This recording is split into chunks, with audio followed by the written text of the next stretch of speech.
If Zoro and Mihawk fought right now, how bad would he lose? Could he give him a good fight? Would he get low diffed again? Would he even lose? Yes.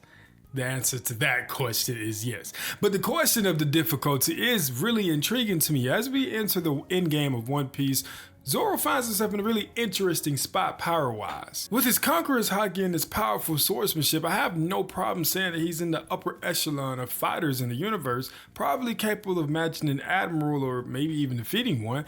But there's still one thing that really separates him from guys like Ryuma and Mihawk, and that is the Black Blade. And with 3 to turn black instead of just 1, how does Zoro even begin to cross this ocean and enter this legendary status amongst other gods of the blade? When does he cross it? Well, that's what we're going to talk about today. But first, please leave a like and subscribe. As you can see, we've been growing a lot and I would love to continue doing so do that for me, please. Thank you. Black Blades are still extremely shrouded in mystery. We don't know how you get them, when you get them, where you get them, or even at this point why you get them. The only hints we have so far is that they can be forged through battle and that they're extremely hard. Zoro spoke about the mass of Shushiri, which is interesting because Garp and Roger also talked about that when they were taking on dummy reversed rocks. We've only seen 2 Black Blades, that being Mihawk, Zoro, and Ryuma's aforementioned Shushiri. I'm going to say that I have a hard time saying that, alright? Now, some very delusional people are going to try to convince you that Green Bull has a Black Blade, and I want you to please run as far away from these people as possible because they don't have your best interests in mind, I promise you. Now, I may be in the minority here, but I think it would be very disappointing if the only benefits you got from unlocking a Black Blade were an increase in just rank and durability. I feel like that leaves a lot on the table, but I also can see some really interesting routes Oda can take to make unlocking a Black Blade feel truly worth it and make it truly special, because everyone at this point turns their blade black. It just doesn't stay black forever. So if you told me the only difference between unlocking a Black Blade was just keeping your blade black and not having to constantly apply haki to it, I'd be like, okay, there has to be more. In this story, swords have done pretty much everything you can think of except grow legs and walk away. And if you want to count Dod's Bones and Lil S-Hawk, well, they kind of have done that too. They cursed their user, they've siphoned their haki away, they've increased your bloodlust, and some allegedly lead you to death. We've even seen Emma reacting to the presence of not Odin himself, but his daughter. I think we can safely conclude that there's obviously some type of internal soul or presence that swords are meant to have in a story that Oda just hasn't yet explained until it's probably time to unlock a Black Blade. And this is kind of supported in the way he's drawn these human version of swords in the SBSs. So with that being said, how do we link this to the creation of a Black Blade? Well, my long time theory has been that with each sword having its own unique soul and personality, the way to truly unlock it and turn it into a Black Blade is to prove first your worthiness as its wielder and as a swordsman, but to also conquer the soul itself of the blade. There was once a long time, well, it still exists, I'm not gonna say once, there was a long time theory that to craft the Black Blade, you had to sacrifice your conqueror's haki into the Black Blade. And I think I've kind of fallen out of favor with this idea over time. I won't say I ever truly subscribed to it, but I also understood that people used it as a way to kind of understand why someone like Roger or Shanks doesn't have a Black Blade, because they didn't want to just say, well, they're not strong enough to unlock one, because that's, once again, also in the same vein, a little boring. I understand this thought process, but I think it's kind of just a net negative for the Black Blade user unless there's some extremely strong, unforetold boost that you get for sacrificing your haki that I really just don't see. Because Conqueror's haki has been presented to us as the absolute strongest ability in the universe. It's the answer to everything. So sacrificing it just for a Black Blade doesn't really hit to me. I think I would much prefer a very specific trial or set of internal battles Zoro would have to go through in order to conquer each blade specifically. I don't think he unlocks 3 Black Blades at once. That's a little OD to me. But I do think he goes through one of them at a time, probably in the 3 subsequent arcs. I hope I use that word right. Where one fight, this one versus Sunrise, he gets one. next arc he gets one, whether that's Lowest Star or wherever we go, and then the same thing versus Mihawk and etc. And it could still make sense for why Roger and Shanks don't have a black blade. And I'm not trying to shoehorn Shanks and Roger into these conversations because the swordsmanship argument gets really messy and I just really don't care to talk about that right now. But I do think that it's a really interesting story because whether you think Mihawk is stronger than Shanks or not, I don't think that he's that much stronger than Roger. I personally don't think he's stronger than Roger at all. But if he is stronger than Roger, I don't think he's that much stronger for it to be something where just strength is the only reason why he has a black blade. Maybe these swords look at people with ambitions outside of the blade as something that deters them from wanting to turn to a black blade. Oh, you worried about piracy? Boy, you trying to keep the balance of the world. I have no reason to allow you to conquer my soul because you're trying to conquer other things. With Emma, a part of his trials I mentioned could have been when he was siphoning Zoro's haki. And him overcoming that could have just been the first part in a really long list of things he has to do to turn him into a black blade. The Sandai Kitetsu is the most interesting to me because it's supposed to be cursed to bring death to his user. And as we know, Zoro met the Grim Reaper in Wano. Now this could have been the Sandai testing Zoro to say, hey, you might be able to turn me into a black blade right now. You need to defeat the Grim Reaper. But Zoro at that point was in no shape to defeat the Grim Reaper. So maybe in his next fight, he also has a similar time meeting the Grim Reaper, but this time, he actually defeats it. As far as the Wado goes, I think that Zoro is going to turn the Wado into a black blade when he fulfills his promise to Kuina. Whether it happens in the fight or at the very moment he defeats Mihawk, I'm not so sure. I just would personally like to see him unlocking that one. But if it was reversed, and that being the sword that he kind of, made that promise on becoming his first black blade, I wouldn't be mad at that either, but I think it would hit a little different if it was the one that turned black while he was actually achieving his dream. But I did speak earlier about wanting black blades to be a little bit more than just a stronger sword. But what exactly does that look like, and what do I mean? It's a really fine line that you have to walk here because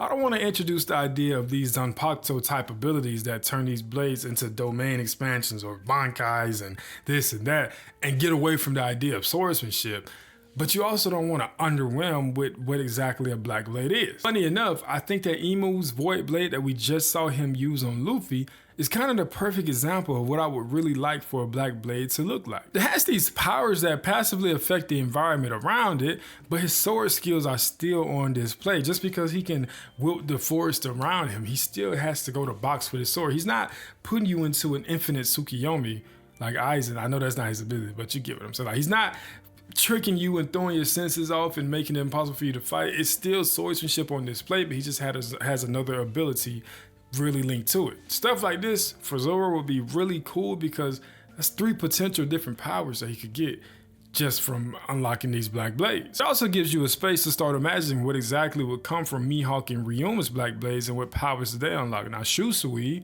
that was my best performance saying that I say, means autumn water.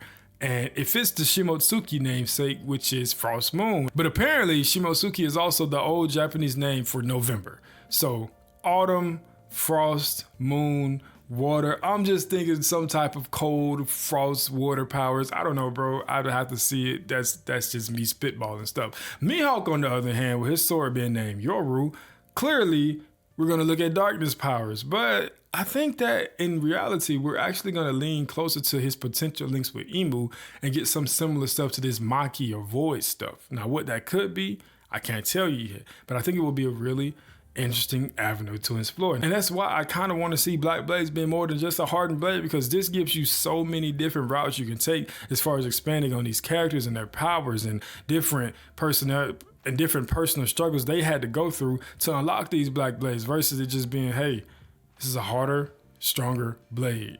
That's it. I don't know. They don't necessarily have to give you these special powers, but I just would prefer something that makes each Black Blade unique in its own right. And now the question is, finally, when does Zoro unlock his first Black Blade? It happens now. We're in the end game. I know it feels weird to say that, but we are literally in the end game of One Piece. And it's going to be the Sandai Kitetsu. I firmly believe that him seeing the Grim Reaper in Wano was the final trial starting that he would need to turn it into a Black Blade. And in this fight, with all this Maki and Devil's Fruit stuff running around, Zoro will be put right back into a position where he meets that very same Grim Reaper. But this time, he's going to take his head and he's going to actually become the king of hell. And he's going to turn Shusui, the Sandaiki Tetsu, into a black blade. This could possibly save what a lot of people think to be a boring matchup, even though I don't necessarily agree. I think Zoro and Summers is an interesting subversion of his normal characters, because I've kind of gotten tired of him just fighting guys that got swords for the fuck of it. Because if you want Zoro to fight a Killingham isn't a swordsman either, but you know, a lot of people thought he would fight Killingham.